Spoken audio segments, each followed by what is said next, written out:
All right, well, let's go ahead and start. Hello, everyone. Welcome. You are in the right place. Be fundraising alert, lift your nonprofit, and boost your career. We're happy to have you joining us and appreciate you taking time and spending that time with us. My name is Kimberly. I'm part of the QGIve team. If you haven't had the opportunity to work with us before, we're an online fundraising platform dedicated to helping nonprofits raise more money. And how we do that is through webinars just like this one. Today's webinar will be about 45 minutes with a Q&A session to follow. So our total time together today, just about an hour. We will be recording the presentation and sending each of you an email with a link to the presentation, a copy of the presentation, links to everything that we discussed today. So please keep an eye out in your email box for that in the next day or so. If you do have questions at any point during the presentation, please save them and put them in the questions. We'll handle Q&A at the end. We are going to be live tweeting today. So if you can see the information there, basically pound QGIve webinar. If you're a Twitter user, please join us. Our username is QGIve. After today's webinar, there is a short survey. We would love your participation because that's how we get feedback in developing other resources and content that we work on throughout the year. So we do value the relationship that we have with our partners. And today we are very happy to have Matt from nonprofit.courses join us. It's a go-to resource for nonprofit training and education. QGIve, as many of you know, has comprehensive fundraising solutions, including year-round fundraising tools, donation forms, text giving, peer-to-peer, event management, auction, you name it, we've got it. So very happy to share some of how you can use that by using QGIve.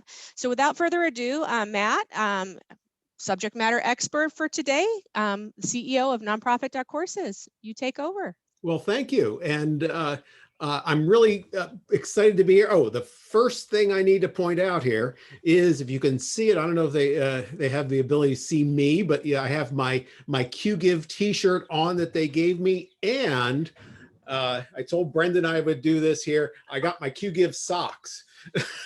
so I'm ready. They got me all the swag here. If you haven't been to nonprofit.courses, I encourage you to do so. If you can see my little screen there, you see the QR code that'll take you to the website.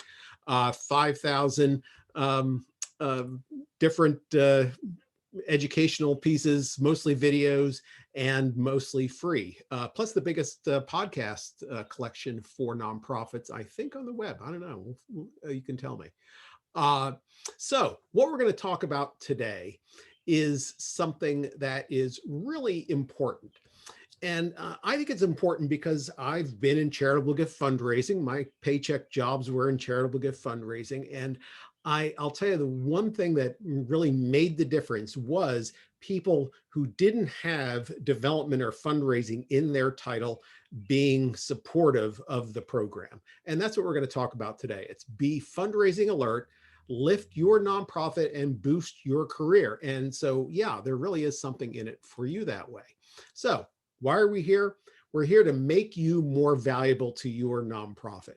And that's not an exaggeration. If you are participating somehow in the development efforts, in the fundraising efforts, you will be seen as being more valuable. Folks will know that you could be a go-to person to help. You're doing a great job in what you do, and then you do this other work too. It's not actually as burdensome as it might sound right there, but it's and it could be a lot of fun. And of course, it's going to make you more secure. And we'll talk about that in a second, because it's a win-win situation for you and your organization. So let's jump in here. And so the first thing to say is, it's really simple. And from a career point of view, right, the closer you are to your customer, and that could be your client or your donor, the more secure you're going to be on your job. It's just that simple. When it comes down to saying, hey, things are getting tight, what a smart nonprofit will not cut off its revenue sources. And if you're tied to the revenue sources somehow, that's really important. And the closer you are to revenue generation, it's the same thing. Now, interesting, nonprofits are different from business, right? And we all know that nonprofits aren't businesses, they're nonprofits. And one of the things that makes that distinctive is, right, two ways. First of all, mission services. You have, if I say to my students in some of the classes I run, that if I have a pencil and I am giving it to you as a business, you give me a nickel and our transaction's done. But if I have that pencil as a nonprofit, you look pencil deprived. My mission is to make sure that everybody who needs a pencil gets a pencil.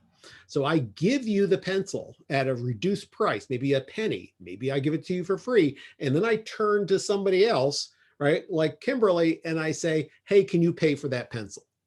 So now you have what in business is a customer broken into two things, mission and revenue. Now, you might be working in mission, so being able to connect yourself more closely to revenue is going to be a real help for you and your career and your nonprofit. All right. And this really is the more you know kind of thing. I wasn't able to bring those little, that little, audio logo to us here, but the more you understand support fundraising, like I said, the more secure you're going to be. We're going to get into how you do that. So first objection I usually get on this is, isn't fundraising sales? And you know what? I'm not into sales. Well, you know what? It's not. Fundraising, now they have a lot of the same elements. Fundraising and sales are very parallel, but they are not the same thing. You're not giving somebody a product so that they can use it themselves. You're asking somebody to help you partner with a mission here. So it's not sales. But in our lives, right, if you want to make that parallel, you sell all the time. Now, in fact, there's a great book, you'll see it in the links there. It's called To Sell is Human. If you haven't found that book, I really recommend it. It's by Daniel Pink. It talks about all the ways we sell in our lives. Like, you say to your partner, hey, what do we do? Where do we go for dinner tonight? Right? Well, now you are putting yourself in a sales situation. You want pizza, they want Thai food or something, right? Whatever that works, each of you has to sell that to the other person. We sell in our lives all the time, at work, at home, when we're out in the community broadly, and especially when we're talking about things like fundraising and more. So that's really important. How about now, soliciting money? Well, we're going to talk about soliciting money, but fundraising or development doesn't necessarily indicate soliciting money. But give it a shot. You might like it. Yeah, I know that sounds far-fetched, right? Maybe, you may not be into it, but, like I said, give it a shot. You might enjoy it. Okay. So I want you to do this. You got a little exercise for you. I'm going to help you out with it. But this is one of the things that I find really gets in the way of people engaging in charitable gift solicitations. So how long does it take you to say, you're going to time me here. In fact, I should have had this right. Can you help? Right. So I want you to say here, can you help? It's covered up in my thing here. Can you help the people we serve with your gift of $1,000? Now, how long did that take? Did you time yourself? If that took you 5 seconds, you're talking really slow. Okay. This is really important. Can you help the people we serve with your gift of $1,000? That's not a memorized thing, right? That's just a timing thing I want you to do. Because I want to look at what's called the fundraising cycle. Now, the fundraising cycle is, and this is, you're not going to find this version of it if you've ever been exposed to this very much. What I've done here is taken what I personally believe are the times on which, on average, it takes to complete a gift, a charitable gift. And we start here with this bar up top here, right? This is like the 0 point. And you want to identify people you're going to talk to who are, you're going to ask for money, okay? And that should take a little bit of time, say 20% or so of your time, right? And then you want to engage them. You want to connect them to your organization somehow, get introduced, invite them to something, right? You want them to experience your organization somehow. And then there's the cultivation. Look how long cultivation takes in relation to other things. This is where maybe you're going to give a tour, and then after the tour, you invite them to an event. And after the event, they sit down with the executive director or the board chair, right? Or whatever it is. And by the way, every kind of charitable gift runs through this cycle. It could be a direct mail piece. It could be a major individual gift. Everything runs through this cycle. Now, this is the point here. You know that little phrase you said last slide here? This is it here. Look how little bit of time that takes, right? Solicitation itself. And then we'll skip over that for a second and say stewardship, the saying thank you part. The good rule of thumb here is to say, say thank you 7 times, right? Well, so that takes a little bit of time. You write a letter, you make a call, you bring them back and show them what you did, right? And all that. So all of this here, all of that part, except for this little 1% slice here, is fundraising. That's helping you, the organization, get the gift. You can be a part of all of that. You can make a thank you call, right? You can introduce somebody in. Maybe you're going to sit at a table with somebody at an event and tell them what you do, right? Or maybe you've met people in the community that might be good connections for your organization for identification. My point here is, don't throw out the entire process because this little bit here might be a little bit problematic for you. Other people can do that part. Your help, your value is in all the rest of this. Okay, so it all starts by saying yes. Now, you got a lot to do.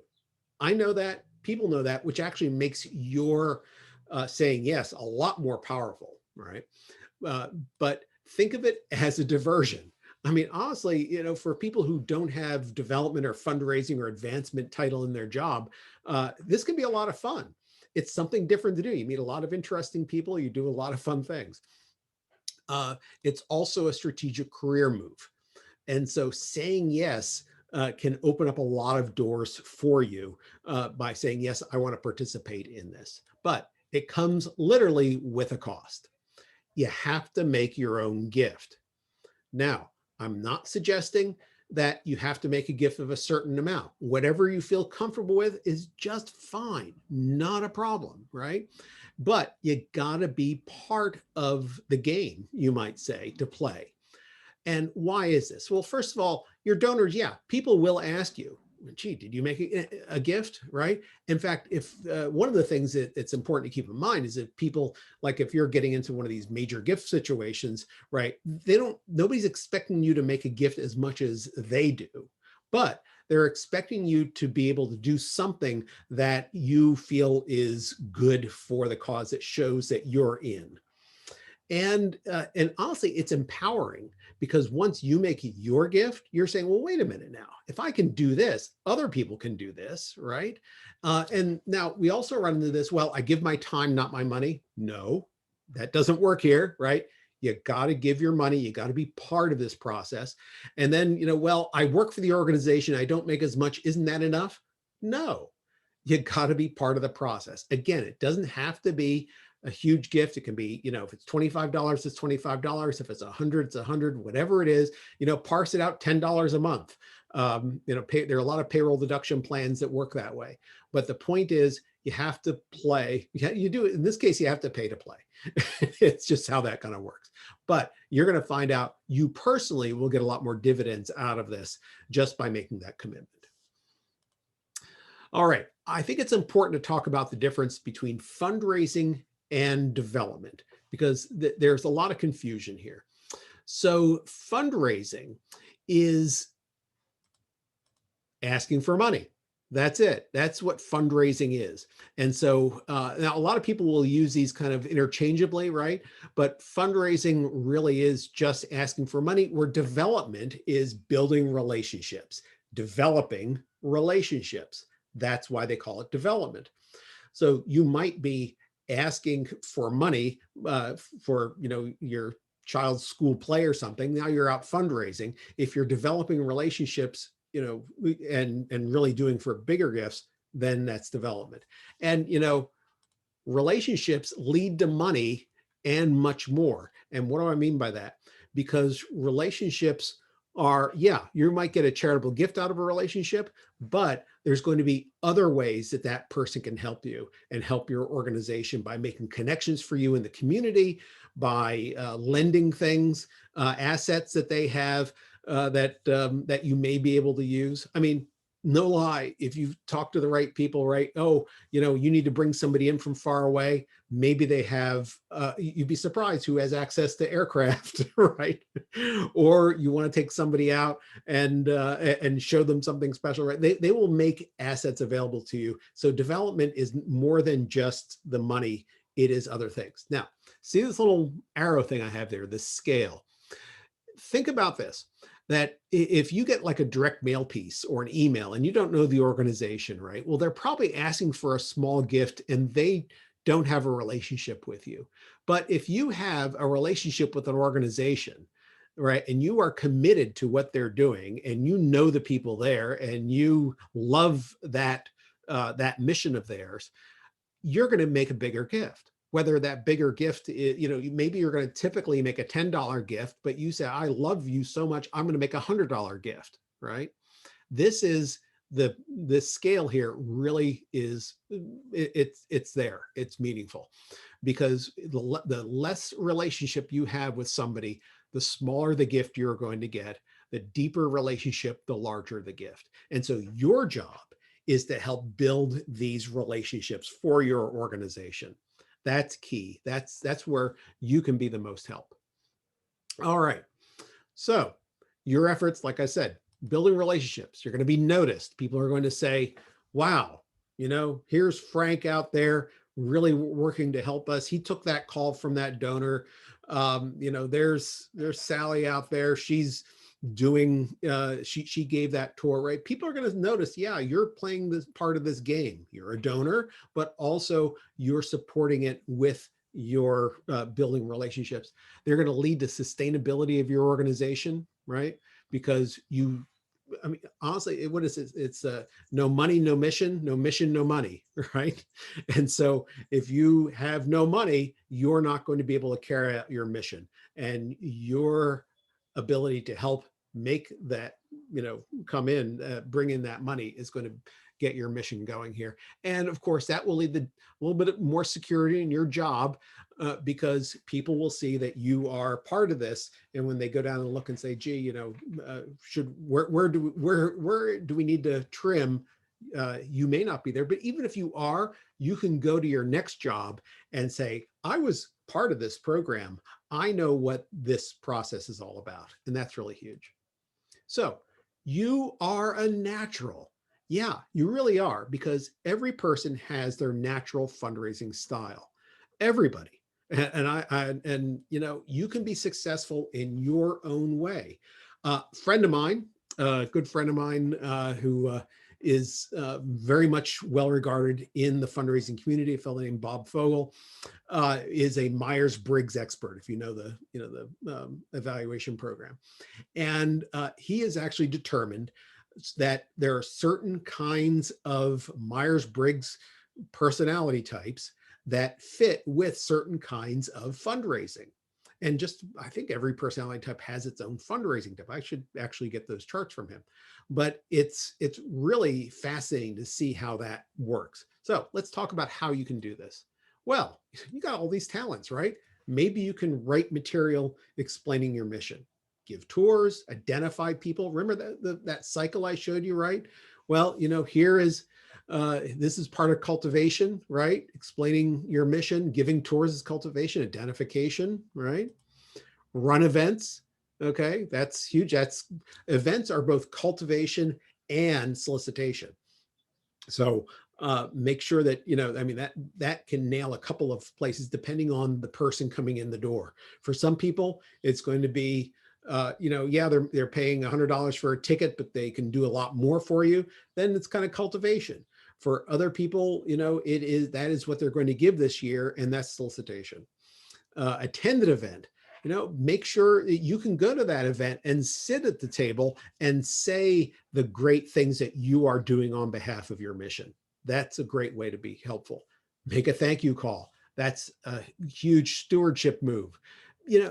There's a bit of a misnomer that, development people, fundraisers want to hold back these other people from the donors. If you're a good fundraiser, that's not your job. Actually, you want to connect the donor to the people who are actually doing the work.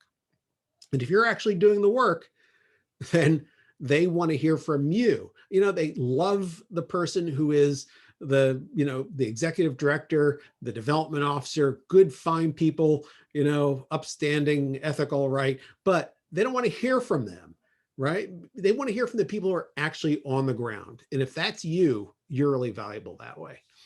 Write a report on the use of funds. Kind of gets back, transparency is huge. And being able to say that you spent that money right is really important. Having lunch or breakfast, that could be in any part of the cycle. That could be as part of an identification. It could be, that's always a big part of cultivation. Not that the food makes any difference, but that you're getting somebody in a focused environment to tell them what you're doing. Or it could be a thank you or an update on what you did with their money. Invite donor feedback. Oh gosh, what do you think? What is your interest in your organization? What's your favorite part of what we do? And then of course there is ask the donor for support, right? That little bit of slice. It's important that if you're into it, you want to do it, I'm sure folks would encourage you to learn how to do that better. But this is also important because I want to talk a couple seconds here about the development officer. I mean, what's going on behind that curtain, right? Why is that person not asking? Well, good staff aren't going to take away. Well, first of all, especially if there's a board member, right? It's important that board members get involved with fundraising directly. It's part of their fiduciary responsibility to make sure that the organization is funded and that they have to have a big part in this. That's part of their job, right? But good development staff will organize things so that the people who are like the board members, like the executive director, president, like other volunteers are being more effective at it. So yeah, the one thing they are not really supposed to be is hired guns. Your development staff, the fundraiser there, yeah, they'll make asks. That can be part of their job, but they are actually more effective if they coordinate other people's other people's job to this effort. They can make a lot more asks or get a lot more asks done, a lot more solicitations done if they play that coordinator role. In fact, really a way to think about them is the theater director, right? The greatest fundraisers really are the theater directors, the people behind the scenes. They made like, I think of the player managers in baseball, right? You don't see them anymore, but years ago, I think Pete Rose was the last one. And that they played, they were part of the game and set things up behind the scenes. Well, that is the role of this person. They can take a cameo role, but they really shouldn't be the stars. And they are coordinating everything to make sure that show goes on. Your role is the actor. You're one of the people, one of the actors who the director is saying, stay here, stand here, do this, say that, make this happen, right? To coordinate this theater so that that gift is made. And maybe that's a direct mail piece going out. Maybe that's a major gift being asked for. Maybe that's a grant proposal going out. But and it's really an important role, is to be able to be that actor and do the best in making that show production come on. Now, I took an opportunity here, kind of take this a step further. Say directors get paid for the show, not by the gate. Okay, what does that mean? In other words, don't ever feel, please, that the person whose job it is tasked to raise money is getting a cut of the money. Because in ethical fundraising, that's not what happens. Your fundraising people should be following the Association of Fundraising Professionals, AFP's Code of Ethics, which is very plain about that. The Grant Professional Association has something very similar that's also very plain about that. Commissions, right, are not appropriate in charitable gift fundraising. Now, even if they're not members of GPA or AFP or CASE or AHP, which are the healthcare and education organizations, that all have the same kind of ethics statement, even if they're not members of that, almost every single fundraiser I know follows their rules in terms of ethics. So I want you to not feel that, oh, well, they're getting something I'm not. That's not the case. They're getting a paycheck like you. Okay. Everything is about program. All right. Everything is, everything is about mission, I should say. The program, philanthropy, volunteering, fundraising, it's all about mission. So really fundraising isn't, or development isn't about money so much as it is about mission. The money is asking for the mission's sake. Now, I thought this was interesting because a lot of people who aren't engaged with this on a regular basis, really, these are things that are new to them. 70% of more than 70% of all giving comes from individuals in the United States, year after year after year. The big money is not in corporations or foundations. It's in people. People is really where the money is, the charitable money is in the United States. In fact, that 70% is low if you count bequests, right? Wills and trusts. And if you count foundations and companies that are controlled by individuals who just happen to be incorporated differently for tax purposes, that gets into the 80%. So that's really important. Most people give for mission, not for taxes. Folks say, oh, well, don't they get a tax deduction for this? Isn't that why they're giving? Actually not. Now, they will take advantage of that tax deduction because they made a gift, right? They're not stupid, but they are giving first. And then there's a lot of surveys starting with 1994, I think, with the Seven Faces survey, Seven Faces of Philanthropy, that found that more than half of any population, the population they surveyed, was giving because they loved the mission of the organization, not because they were getting a tax deduction. Now, there are some people who do, but that's a minority of them. Emotion drives philanthropy, not numbers. Yeah, you see the sad dog commercials or the kids and all that, right? Well, that's because people give based on emotional reasons. Now, it's not to say a good nonprofit will be able to show that and say, but we have the numbers behind. That's a representation of these really good numbers. But philanthropy is an emotional activity. And so, tap into that, have people connect to the real need that you are solving. Now, this next one kind of confuses people sometimes. Religion increases one's overall giving. Yeah, religious people give to religious causes, but it turns out it doesn't matter what religion it is, that religious people give more to secular community causes than anybody else. Why? Because there's a habit. They've been, this is important to them to say that, my faith says that I need to help other people, I need to give, and it goes well beyond their faith community. And then giving, it really does help the giver. I don't know how many times I've heard somebody say, wow, I feel really good about making this gift. So it's not that you're taking something from somebody. In fact, you are giving them that opportunity to be part of your mission. And that's really important to keep in mind, that you're helping somebody with their personal mission to help others. Now, that's philanthropy. Let's talk about fundraising. Behind every gift are three things. CIA. No, the CIA isn't stalking behind every gift. What I'm saying here is that you have capacity, interest, access. If you don't have somebody in front of you who has the capacity to make the gift that you're asking, that has interest in what you do, and that you can get to, you got to have all three legs of that stool, then you're not getting a gift. They might have interest and you can get to them, but they don't have the $25 to give you. There's no gift, right? They could have $1 million to give. And so, they have capacity and you can get to them, but they don't really care about your cause. There's no gift. There's no interest. You got to have all three.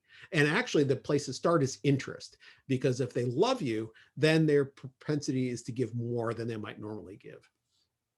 The other thing to say is that 1, 2, 1, 4, 1. That is somebody, what's this formula for fundraising? It's 1 to 1, me to you, for the person who we're both helping. Our mission is helping, right?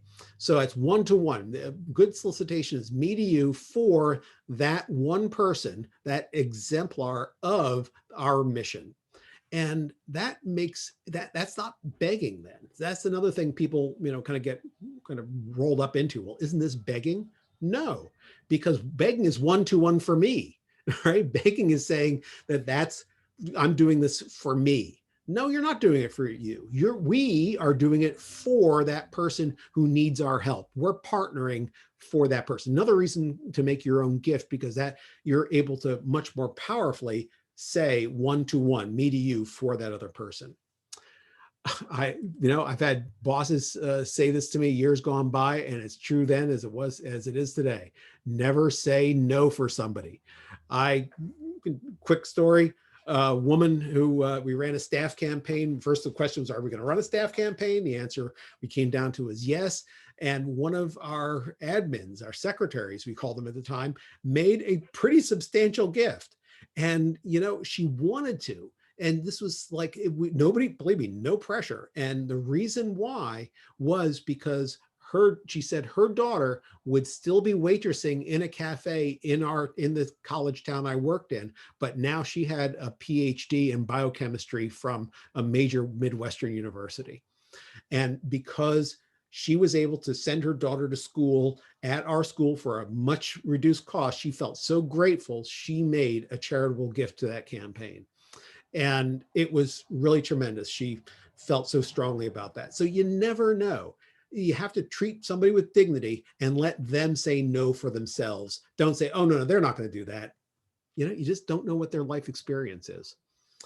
Asking for sacrifice doesn't work.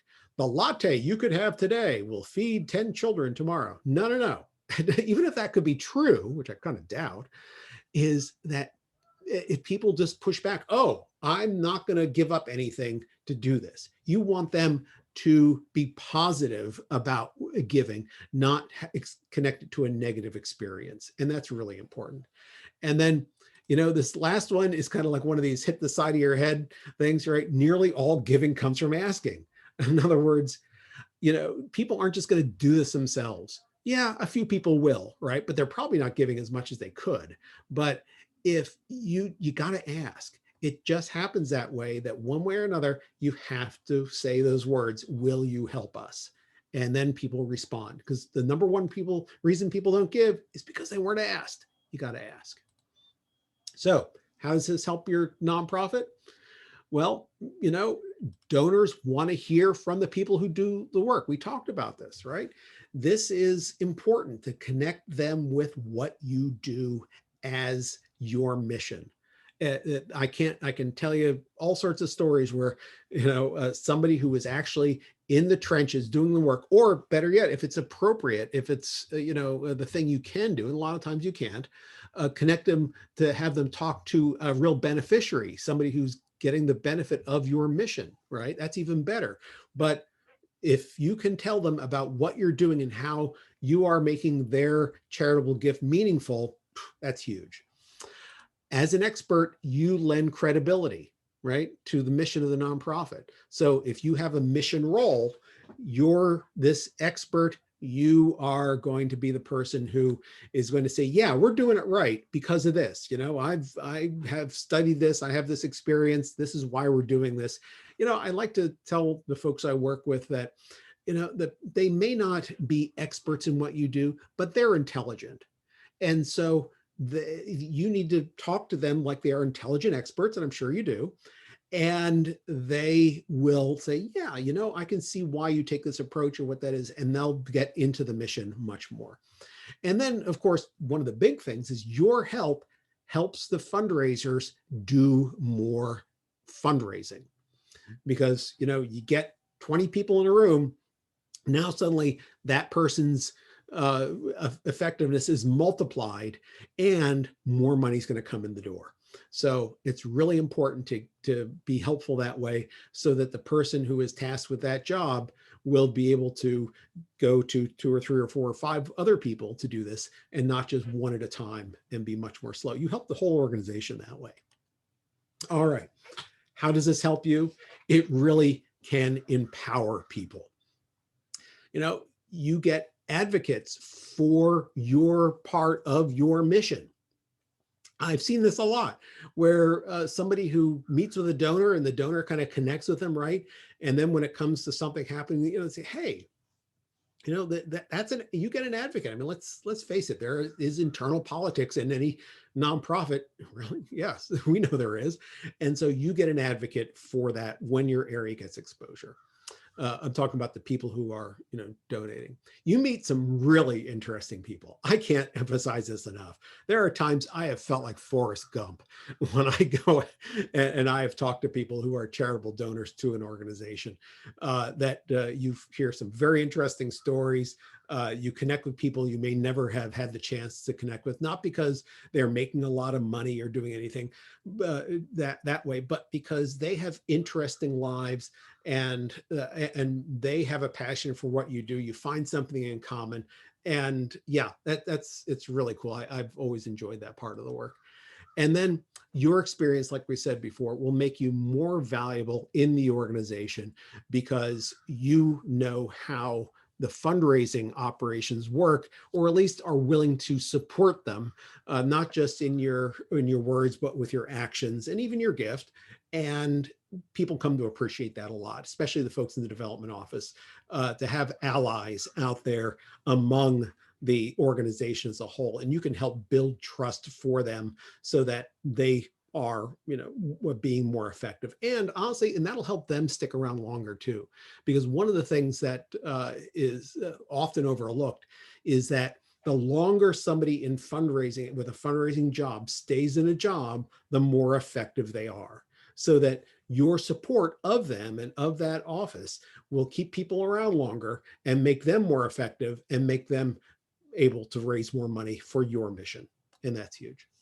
So, questions, thoughts, comments, glad to have them. I hope this wasn't like too quick a run through on things. I honestly wasn't even checking the time. Well, Matt, you actually are a little early, so this is great. So if any of you have some questions, this is a great time to put them in. I'll start with a comment, not a question. Jennifer wanted to share with us that she recently heard in a presentation that she should think of raising money as selling dopamine. As long as you say the full word, yes. So she had shared that. So we do have a couple questions here for you, Matt. Well, but if I may, that's really, I mean, I riff on that a bit, but no, that's a really good comment, because, you are back to that when I said about helping people meet their goals and helping them, giving them something back that way. It really is a rush for people to make a difference for an organization, for people who they connect with somehow. You don't know what their history is. I mean, my family, put out there, has a history of alcoholism. I come from a few generations of Irish and Scottish folks who like their drink. Well, being able to help people and connect with that cause is important. I mean, even though it's not something I have personally, I've seen the results of that. And you don't know what people have in their background and how you are fulfilling a need for them. So yeah, that's huge. Thank you for sharing that. I see Brendan joined us too. For those of you who see him, that's Brendan from QGIF. Hi. So Matt, first question here is, how do people end up working in nonprofit development? Yeah, totally by accident. Honestly, that's the traditional way. I mean, sometimes people will come up from college. They'll be in a phonathon or helping out work study in the development office, and that that's one path. That's probably the most direct path, honestly. Um, no, but otherwise it is, in fact, just earlier today, somebody told me they were a social worker or no, excuse me, they were a writer for for an organization. Actually, the social worker chimed in and said this happened to her too. And they were asked to write a grant proposal, and suddenly, that hit. And then another one. Suddenly they are the development person, and totally by accident that way.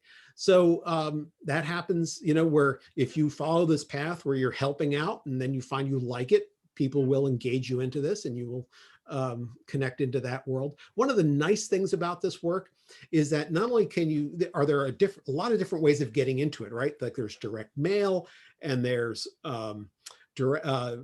like, person to person asking, grant proposal writing, running events and activities, right? So there's a lot of verticals that way, but then you can be the events person for disease organizations, right? So you can cut it horizontally by mission too, and really find that niche that way. So you can kind of come into it in different directions. And go Well, to nonprofit.courses and see the material there. Actually, I got a lot of career things there. it's kind of funny that you said events, because that's one of the questions here. Jack has asked how our nonprofit does a lot of events. Do they really make money? Yeah. There is some serious discussion about that in the literature. If you don't know, nonprofit management, nonprofit fundraising actually does have a body of research that goes behind it. I think if organizations depend on events, that's a problem.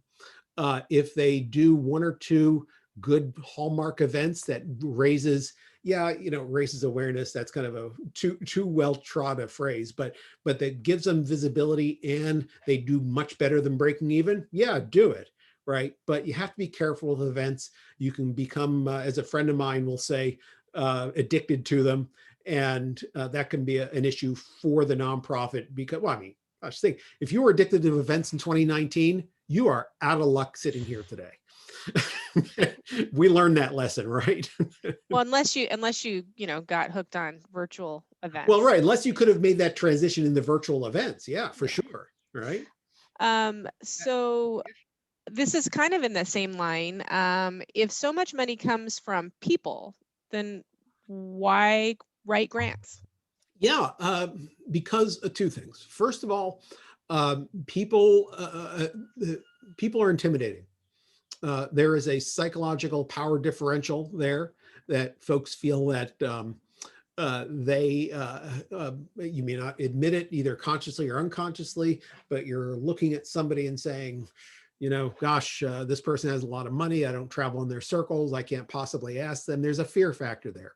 When you're dealing with organizations, whether that's a company or a nonprofit, a foundation, right? First of all, you may be dealing with somebody who has a common stated interest. That's the one thing about people. You have to figure out what their interests are, unless they've somehow expressed that, where an organization might have this already written down. So that's number one. It's geek to geek conversation.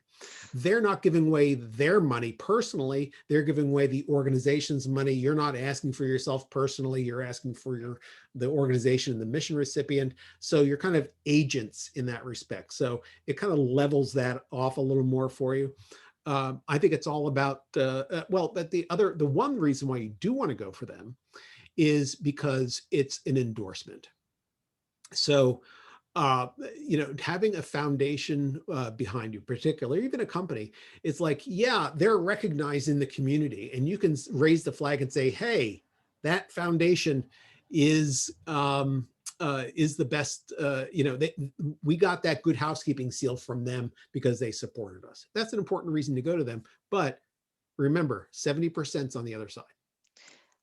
I'm not going to try to say this name, but in regards to managing relationship, is it better to centralize that relationship with you and the donor, or better to include others to help maintain that relationship? Oh, always include others, because there are a lot of reasons for that. First of all, they need to see the team, everybody around you, number one. Okay, that's really important.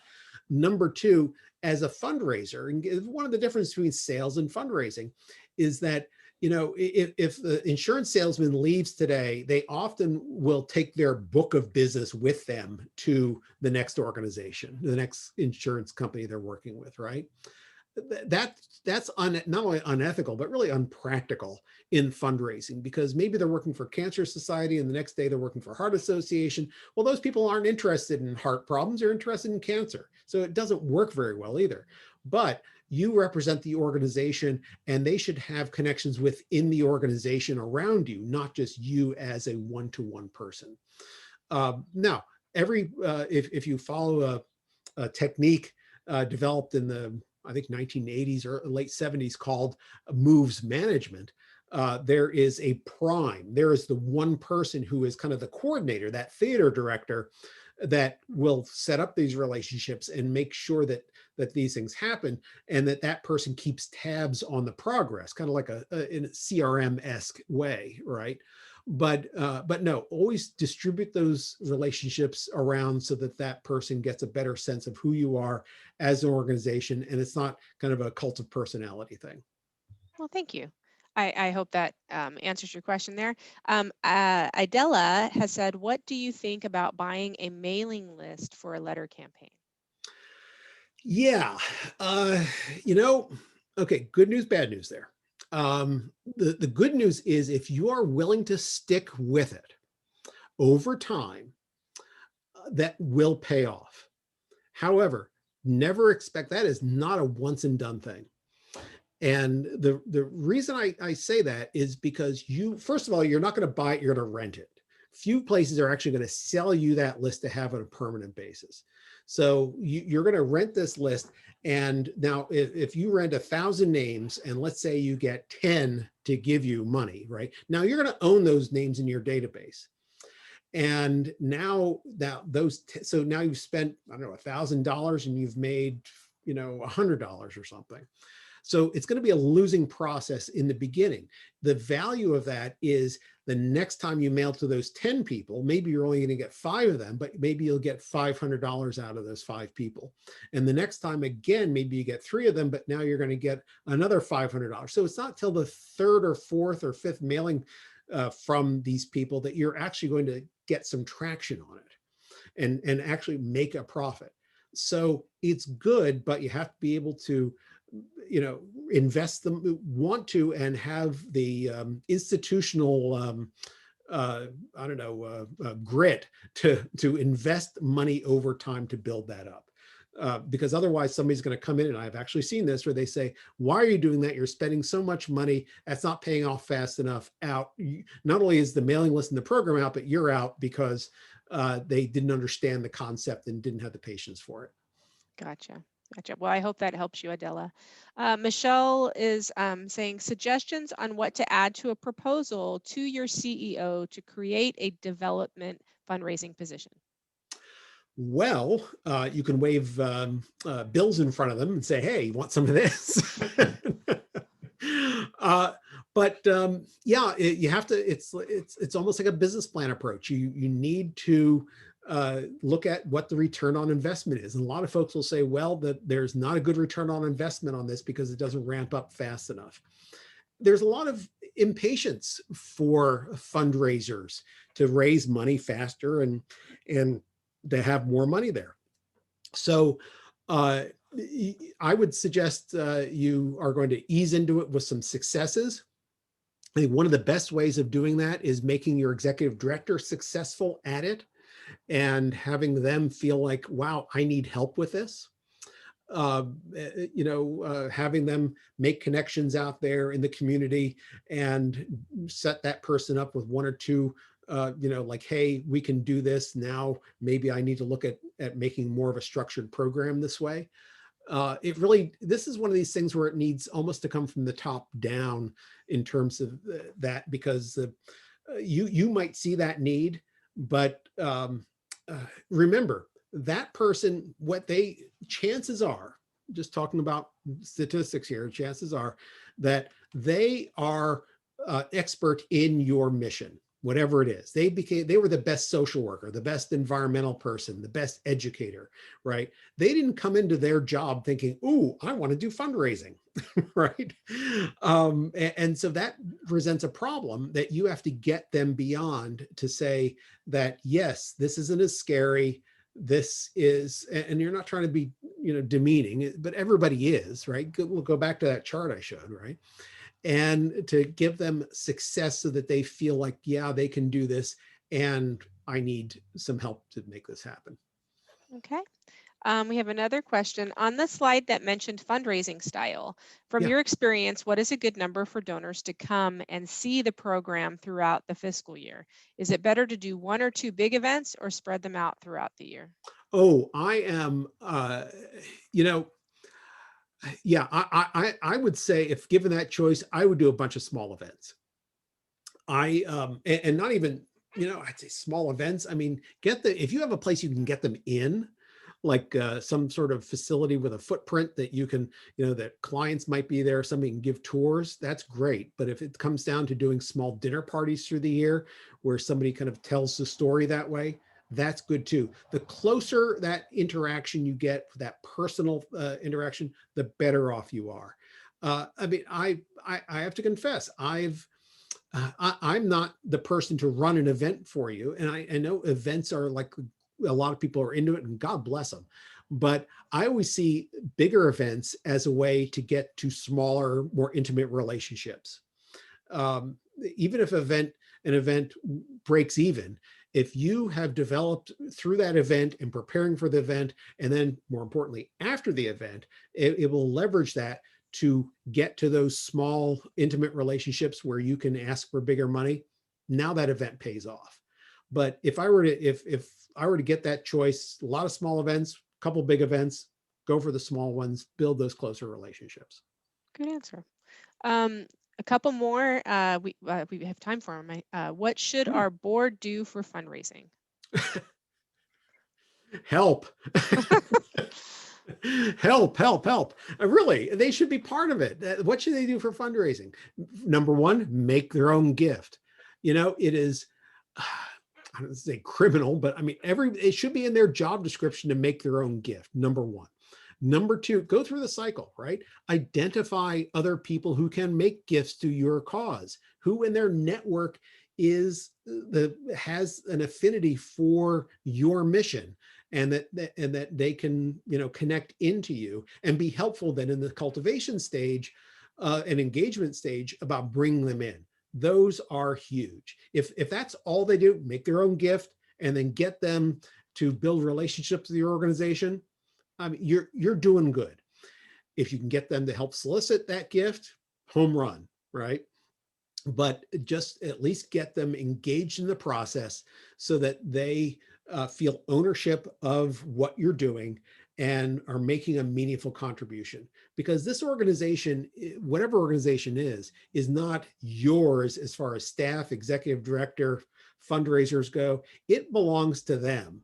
They, in a, not in a legal sense, but in in a fiduciary sense, they need to take ownership of that role of helping people connect. One thing I'll tell you, I think every board member needs to have some sort of card or something they can pull out of their pocket and say, "Oh, hey, this is part of this is what I do. Here's the mission. This is what the important things." They need to be trained to chat up your mission, your organization among all their friends. Nobody who knows them should say, "Oh, I never knew you were a member of, on that board." Everybody should know. Okay. And I think this might be our last one. Hmm. Is fundraising the only way to get revenue for our nonprofit? No. In fact, I have a nice video on that I did myself on nonprofit.courses. There are a lot of ways. There's things like, gosh, I think I outlined 10 of them right in that video, but uh, earned income, right? Have a thrift store. That's really good. And it could meet some mission purposes. A local organization around here works with people coming out of prison. They employ the people, the ex-offenders in their thrift store for job skills. It earns a lot of money for them. Working with, gosh, what else? I have to go back. No, there are a lot of ways. I'll give you, Kimberly, the link to that particular video. They can check that out. There's, yeah, I'm just blanking. I'm sorry. That's That's okay. That's terrible. okay. It happens. My circuit overloaded. Well, we had some great questions, and I really thank you, Matt, for sharing all this great information with us. I do want to follow up on a couple of those questions. QGIve has a resource center. We have a whole schedule of webinars. Webinars like this are going to go on demand so that you can watch them recorded after. So we do have one coming up on board fundraising if you want to learn a little bit more. Excellent. In our follow-up email that we will be sending in the next day or so with a link to this recording, a copy of the presentation, and resources, we will actually have a link to our webinars if folks want to take a look at that. Yeah. So if you do want to reach out to QGIve to get to know us a little bit better, or Matt at nonprofit.courses, please note the contact information here on this last slide. If you haven't, or you're logging off, please don't forget to take our survey. It's very important to us. And if I may, Yeah. nonprofit.courses, not .org or .com, just .courses. That's a new top level domain. And there's more than 5,000 videos, podcasts, some ebooks and all that. Most of it's free. Please take advantage of that resource. It's all there. And Matt does in the email we'll be sending out. Matt has actually we have a link in there for a special offer for everyone. I see somebody's asking the link, but it's going to come in the email that's coming to all registrants from today. So again, our time is nearing. We hope that you enjoyed all the information that we covered today, and hopefully it helps you understand your role and your goals within your nonprofit organization. And we really enjoyed you spending your time with us. Thanks again. And we will be in touch. Thank you. Bye. Thanks, Matt. Thanks, Kim. Thank you. I know.